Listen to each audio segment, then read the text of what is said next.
Africa Content TV.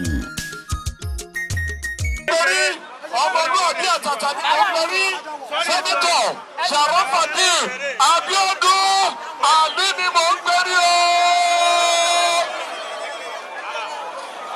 Merenge àkàndé Sharafadeen Abiodun ọmọ Alli nílé ló fi èrè o lókè mọ̀ gbó ní Ìbàdàn. Sábà ó ti jáwé gbégbé kómi ayé mọ̀mọ́ gbé ẹ lọ. Ó jáwé tẹ̀tẹ̀ kómi ayé mọ̀ tẹ̀rí o. Ó jáwé àwòyọ̀yọ̀ èrò lẹ́yìn ẹ̀. Kọ́mọdé náà dé ẹ o. Ìgbà ìṣinṣin kì í dènà lọ́wọ́. Ọwọ́ bàbá ìṣinṣin àkàndé wéré. Wéré lẹ́yìn ẹ̀ o. Ó láyé ìwà ẹ̀. Sábà Abiodun ọmọ Alli, incoming governor of your state.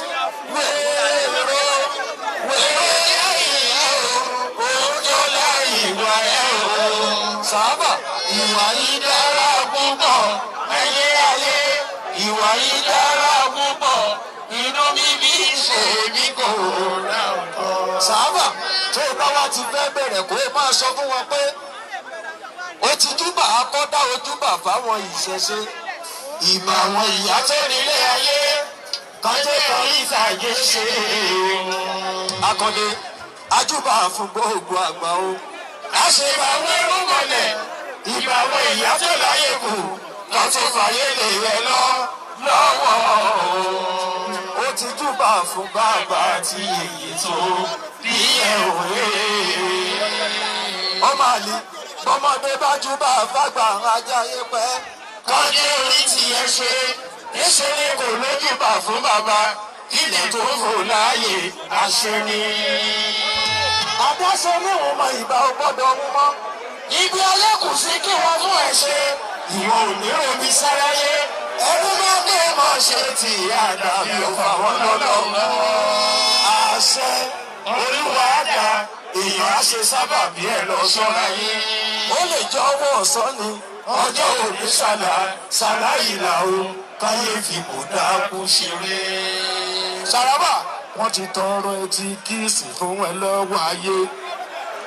Àwọn ọ̀rá ti dórí fáyì pé kò ṣá máa ṣe.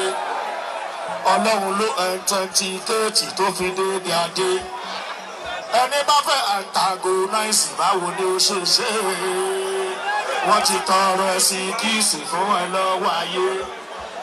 Àwọn ọ̀yá ti verify pé kò ṣá máa ṣe. Ọlọ́run ló authenticate tó fi débi òde. Ẹni bá fẹ́ antagonize báwo ni ó ṣe ṣe. Barrister Sharafadeen Abiodun 2027 incoming governor. Èmi ò máa bí olórin gbé yọrí o. Ìgbà èèyàn ti ní. Mi ò mọ bí alákàndé gbé yọrí o. Ìgbà èèyàn ti ní. Ibi kan náà sálọ gbé yọrí o. Kádàrá ò bá pọ̀ ní. Akàndé ẹsẹ̀ ló mọ̀ sáré o. Orí òde ibì kan. Ṣàràbà ẹsẹ̀ ló mọ̀ sáré o. Orí òde ibì kan. Ètò ẹ̀yẹ́dì ẹgbẹ́ pààyè òde kí wọ́n má sọ o. Ojú ìwà ọpẹ́. Ojú ìwà ọpẹ́ pààyè òde kí wọ́n má sọ o. Àwọn ní APC olórí ló bá ní ṣe. Ìbáṣepọ̀ ènìyàn àti rújú ti pẹ́. Orí ló bá ní ṣe. Ìbáṣepọ̀ ènìyàn àti rújú ti pẹ́. Ó ní sọ pé bá tètè mọ̀ borí ni, bá ti bá ṣaago. Bá tètè mọ̀ borí ni, bá ti bá ṣaago. Lọ́mọ borí lówó, lọ́mọ borí lọ́la. Lọ́mọ borí lówó, lọ́mọ borí lọ́la o. Lọ́mọ borí ni gbogbo nǹkan, bá bá ṣaago. Bá tètè mọ̀ borí ni, bá ti bá ṣaago. Ṣàràbà bẹ́ẹ̀ kọ́ bá gbẹ̀rí ẹ̀ láìdá kó máa sọ fún wọn pé ìgbàgbé sàjà o ajá ò dákó ìgbàgbé ẹ̀sẹ̀sìn ẹ̀sìn òtọ́nà alágbèbè ìrọ́wọ́ òòrùn yóò balẹ̀ ní labalábá fi fún baálẹ̀ ní tòdìdẹ̀ ẹni bá pè ní ẹni bí Sharafadeen gbàtìgbàtì bẹ̀bẹ̀ kó bá létí ìdìbò lẹ́gbẹ̀ kó dìbò lu akọ́dé àtẹ̀yìnbó lẹ́gbẹ̀ kan sọ̀rọ̀ sọ̀dẹ̀ nínú ìgbẹ́ o alákọ̀dé irọ́ ni wọ́n ń pa. àkọ́dé kọ́ má fẹ́nu pépé kú pè sínú ayẹyẹ. ó ṣe kejì wọ́n tẹ̀lé wọ́n ṣe kẹta wọ́n pa. kọ́ má fẹ́nu pépé kú pè sínú ayẹyẹ. ó fẹ́ tàbí ṣùgbọ́n nígbà yẹn. Ìsàràfà báyọ̀ lọ́kọ̀ọ̀kọ̀ ẹ pariwo ìbò. Ìsàràfà báyọ̀ lọ́kọ̀ọ̀kọ̀ ẹ pariwo ìbò. Báyọ̀kọ̀dé báyọ̀ lọ́kọ̀ọ̀kọ̀ ẹ pariwo ìbò. Alli ó báyọ̀ lọ́kọ̀ọ̀kọ̀ ẹ pariwo ìbò. APC ti gbogbo ọdún. Ó máa gbọ́dọ̀ máa jẹ́ torí kò sẹ́gbẹ́ mi ò tí a lè ṣe. Ẹ jẹ́ ká sọ̀rọ̀ pọ̀ tàbí wọ́n sọ̀gbọ́n.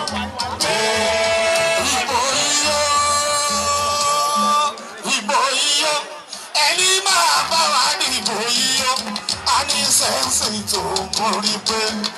Akọ́lé ìbò iyọ̀, Sharafà ìbò iyọ̀, ẹni máa bá wa ní ìbò iyọ̀, a ní sẹ́ǹsì tó mórí pé. Ó ti ṣe tí a mọ̀ rí o Sharafà mi. Ó ti ṣe kọmíṣánná yìí Sharafà mi. Ẹsẹ̀ṣẹ̀ tó dìbò gómìnà. Ìbò iyọ̀, ẹni máa bá ẹni ìbò iyọ̀, a ní sẹ́ǹsì tó mórí pé. Akọ́ni ìbò iyọ̀, ìbò iyọ̀, ẹni máa bá ẹni ìbò iyọ̀, a ní sẹ́ǹsì tó mórí pé.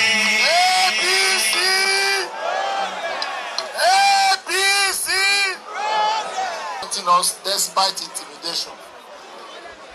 Our members, our leaders at all levels, you are all recognized. Babalojas, Iyalojas that are here present, all trade groups, traders, artisans, you are all recognized. Members of the fourth estate of the realm, I recognize you. And our musicians, Alli Rasheed and Merenge, Chief Saheed Osupa, Alhaji Ramani Akani, Saheed is there. I can see Saheed there. And Alhaji Abbas Omarapala Obesere, I recognize you all. Bọ́ọ̀lì bá wọlé lẹ́gbẹ̀ẹ́ APC, kò sẹ́ni tó máa jìyà mọ́. Ìpínlẹ̀ Ọ̀yọ́ ti gbẹ́ àti rí ìdí òtítọ́. Ẹ dìbò fún Sharafà ọmọ wa ni. Àbí kì í sọmọ wa ni. Bọ́ọ̀lì wọlé lẹ́gbẹ̀ẹ́ APC, kò sẹ́ni tó máa jìyà mọ́. Ìpínlẹ̀ Ọ̀yọ́ ti gbẹ́ àti rí ìdí òtítọ́. Ẹ dìbò fún Sharafà ọmọ wa ni. APC lẹ́gbẹ̀ẹ́ wa, ìgbàlẹ̀ làmì wa, àti mọ bí tá ń lọ́rùn ayé mọ́ lọ sójúrú. APC lẹ́gbẹ̀ẹ́ wa, ìgbàlẹ̀ làmì wa, àti mọ bí tá ń lọ ayé mọ́ lọ sójúrú. APC. I stand before you today with a heart full of gratitude and a spirit lifted by hope and a resolve anchored in service. Today is not merely a date on the calendar. Today is a turning point and declaration of purpose. A new dawn is here in Oyo State, a call to service. After listening patiently to the voices of our people, and after consulting widely with our leaders and stakeholders, traditional rulers and citizens across every zone of our beloved state, I stand before you today to declare boldly, clearly, and without hesitation my intention to contest for the office of the governor of Oyo State in the upcoming 2027 general election. Ìbò iyọ̀, ẹni máa bá ẹdùn bò iyọ̀, a ní sẹ́ǹsì tó borí pé. Ìbò iyọ̀,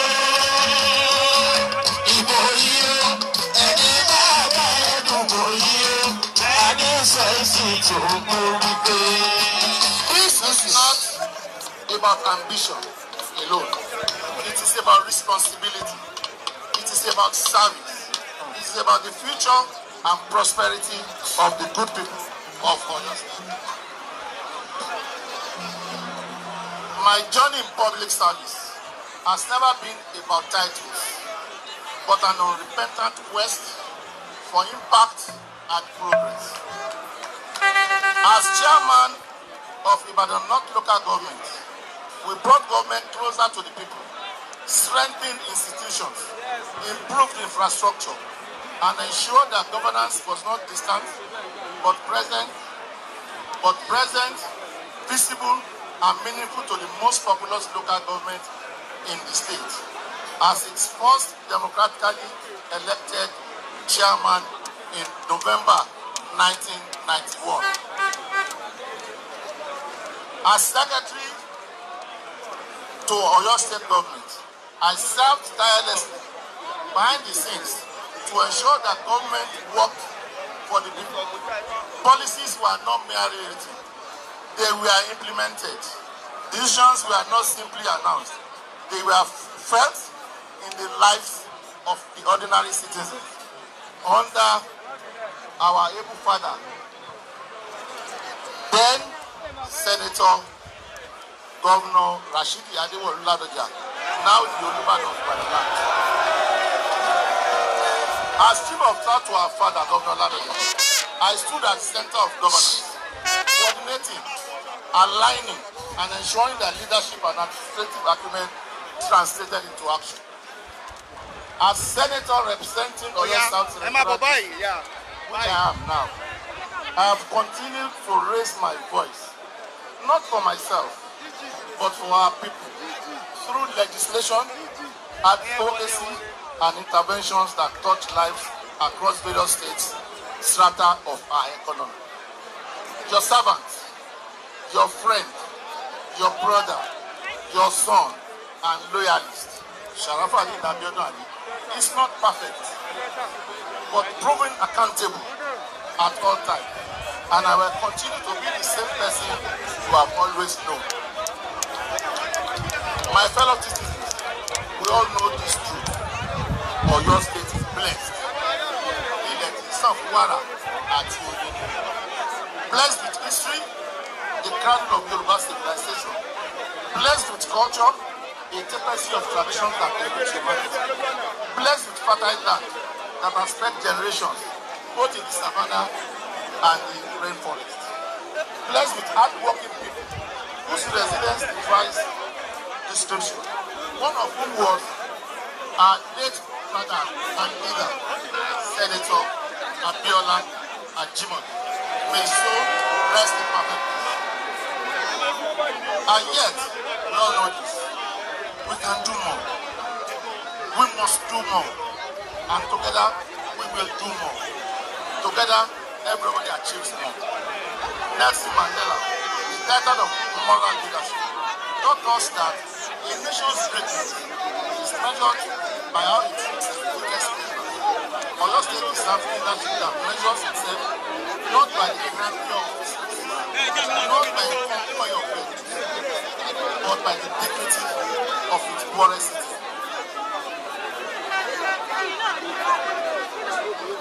Abraham Lincoln declared that government belongs to the people and will ensure, as your governor in Oyo State, returns to the people. My vision is clear: to build an Oyo State that is prosperous, secure, and inclusive, where no one is left behind. But the leaders, the children, the youth, the women, people with disability, and all stakeholders in Oyo State. This vision rests on pillars that will define our path. Education. The current state of education in the state, as released by various assessment bodies, is not good as expected of the state with many faults. Education is not merely the transfer of knowledge, but the transformation of mind. We must build schools that are hubs of innovation, not just classrooms where drones die. As the Chinese philosopher Confucius advised, if you plant for 1 year, plant rice. If your plan is for 10 years, plant trees. But if your plan is for 100 years, educate children. We must plan not just for tenure, but for generations of more. Security. A state where a mother can sleep with her heart at ease, and a farmer can till his land without fear. Without security, there can be no development. Without peace, there can be no progress. On healthcare, where our general hospitals are symbols of healing, not despair, healthcare must be a privilege for the few, but not just a privilege for the few, but a right for all. Infrastructure, roads that connect not just our towns, but our hearts and our habits to the market. Water that sustains our community. Electrification that unlocks economic potential in our rural areas. Economic empowerment. Our traders, many of whom are here, that are here today, artisans and small business owners are the heartbeat of our economy. Our youths are not merely leaders of tomorrow. They are strength of today. We must create an enabling environment where the young entrepreneur becomes a global brand. Local government administration. We will refocus development to the grassroots and empower the leaders at that level to work, deliver and allow them to work effectively, and ensure there is indeed local government autonomy. We will return agriculture to its rightful place as a pillar of prosperity with modern tools, access to markets, and support for agribusiness that makes farming profitable again. On digital transformation, for all, especially our teaming youth and population, this will be our priority and the focus for our administration. We are going to build a modern, efficient civil service where excellence is rewarded and career growth based on merit and not patronage or who you know.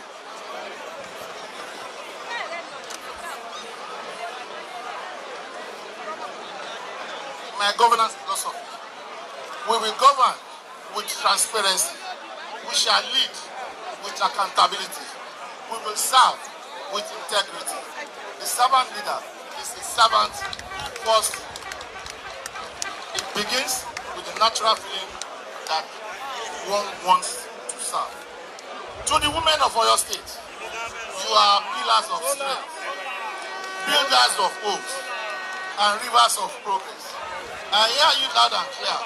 You will have your rightful place in governance and economic life of our state. This will simply affirm justice. Recently, I lent my voice to the bill of greater gender inclusion in the lawmaking representation and governance of our country. To our fathers and traditional rulers, all our community leaders, we honor your wisdom. We respect your rule. We are as custodians of our heritage. We will partner with you to strengthen our bond of progress and unity. Àwa ò ní sọmọ tí ó sọ pé kí tàgbà ọmọ ṣe. A ní sọmọ abara amóore jẹ. A ní sọmọ amóore tún ní ṣe lágbára lọ́wọ́ Ọlọ́run. To all our pensioners, you have served, sacrificed, and given your best. Your dignity is not negotiable, and you will get what belongs to you. To our civil servants, you are the engine of governance. Your service deserves honor, not humiliation. Your status will be enhanced, and salaries and wages are paid as and when due. Your training and retraining will be treated as priority in line with the global best practices. We stand on the shoulders of giants. I honor the legacies of our leaders, our cities and hinterlands, and is here referred to as the architect of modern Oyo State. They each added a brick to the house of Oyo. History now beckons that it is now our duty to complete the mansion, not Ibadan, whose dreams hold the keys to our prosperous future, of the workers in Oyo Town, whose labor builds our future, of the citizens in Barapa, whose resilience and thirst for leadership, inclusion inspires hope. It is the journey of all of us together. Oyo State has always been the pace-setter state, the first to see the sky through television, even before several countries in Europe. The first to house a premier university, the University of Ibadan. The first in intellectual might. It is time to claim the front row, not by words, but by works. Yes, challenges lie ahead, but I believe in you. I believe in us, and I believe in the boundless potentials of Oyo State. As our fathers wisely said, ìjọba tí kò bá tọ́jú aráàlú, aráàlú ó tọ́jú ara wọn, torí pé wọ́n fi bò lé ìjọba. A government that fails, its people will be replaced by the collective will of those people. I assure you that I will not fail you. Barrister Sharafadeen ayé dìde ogun níjọ́ yẹn. Àyà tí ẹ já ohun ẹrù tó bá ẹ. Ó ti lérò pé kò sí solution mọ́. Àsọlọ́run bẹ lẹ́yìn ẹ. Ó ti wọ́n ká ó sọ wọ́n jẹ̀yìn yẹ̀yẹ́. Ọ̀rọ̀ tí ẹ tọ́pẹ́ ọpẹ́ ni. Ọ̀tá tó lé ẹ débi tí o wà ìwé ló fi ṣe. Ọ̀tá tó lé ẹ débi tí o wà ìwé. Díẹ̀ ló kù. Kò tètè máa wí pé bí ayọ̀ ló lé ẹ rè. Ìbá ṣe pé má tẹ̀lé ní kìbá ti lé ẹ débẹ̀. Ọ̀tá tó lé ẹ débi tí o wà ìwé ló fi ṣe. People of Oyo State, I give you my word. I will lead with integrity, so you can trust your government again. I will govern with compassion, so you know you are head. I will place the people above politics.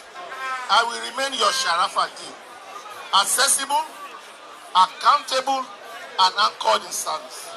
I offer myself to you today, not as a master, but as a servant, not as a stranger, but as one of you, tested, prepared, and ready to serve you.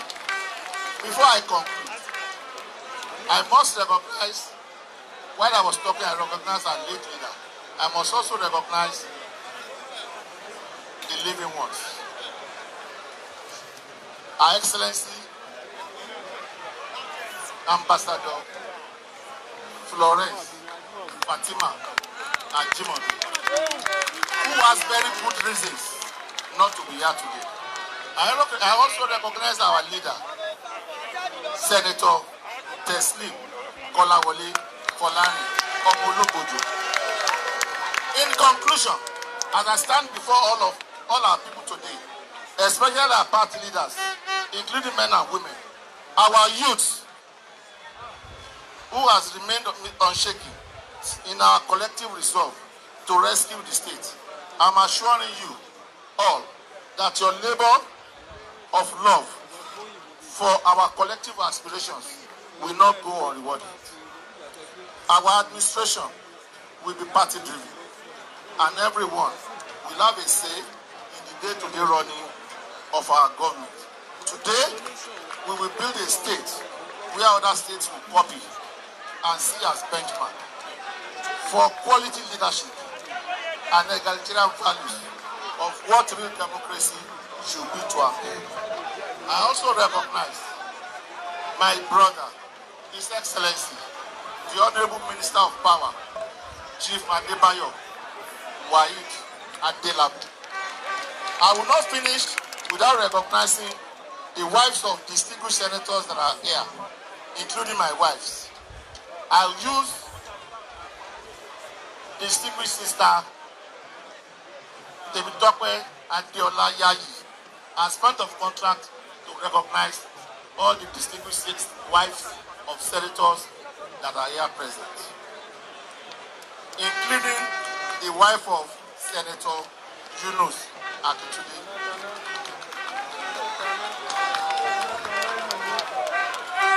In conclusion, as I stand before you, I also recognize the wives of the members of the House of Representatives that are here present, and wives of members of the House of Assembly. In conclusion, I stand before all our people today, especially our party leaders, including men and women, and our youth, who have remained unshaken in our collective resolve to rescue the state. I'm assuring you that all your labor of love for our collective aspirations will not go unrewarded. Our ambition will be party-driven, and everyone will have a say in the day-to-day running of our government. Together, we'll build a state where other states will copy, like I've said before. I appreciate all our party leaders at the state level and the national level. I also appreciate my sister who is there, Madam Madele Sharafadeen. Once again, I appreciate our leaders, Her Excellency Mrs. Ambassador Florence Ajimobi, distinguished Senator Tesla Kolawole Kolari OFR, Dr. Zach Adedeji, the Chairman of the Nigerian Revenue Service, Chief Adebayo Adelabu, our Audio Minister, the former Deputy Governors, Chief Iyola Olodokun, Chief Moyi Salaki Adeyemo, and who is now a party state chairman, and Engineer Rauf Olaniyan. Without forgetting the leader of the progressives in Oyo State today, Alhaji Fatai Bayonle Ibekunle. My colleagues in the Senate, Indian Senators Abu Fatai and Yunus Abiodun Akintunde, and all our House of Representatives members, all my fathers and leaders in the Ibadan land, Ibarakpa, Oyo, Ogbomosho, and Okeogun zones of Abia State, I remain eternally indebted to you. Once again, let me use His Excellency, Chief Moses Alaki Adeyemo, to appreciate all the current party executives from the world, local government, and state levels for their unflinching support. I equally appreciate our Deputy National Auditor, who is from our party, Chief Olayemi Ariba. I'm equally grateful to our former state chairman, Chief Akin Oke, former chairman, Alhaji Moshood Alhaji Abbas, and a host of others for their contributions to the enviable Oyo State APC today. All our leaders, elders, and compatriots of APC, I drove my heart to our leader, Asiwaju President Bola Ahmed Tinubu GCFR. Senator Alli Sharafadeen tó máa bá wa ṣe. Senator Alli Sharafadeen tó máa bá wa ṣe.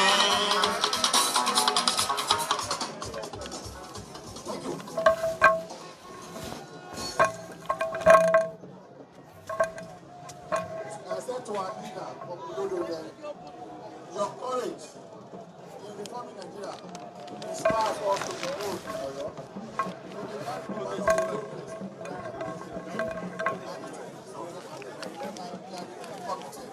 To the progressive values and commitment, and committed to the public good.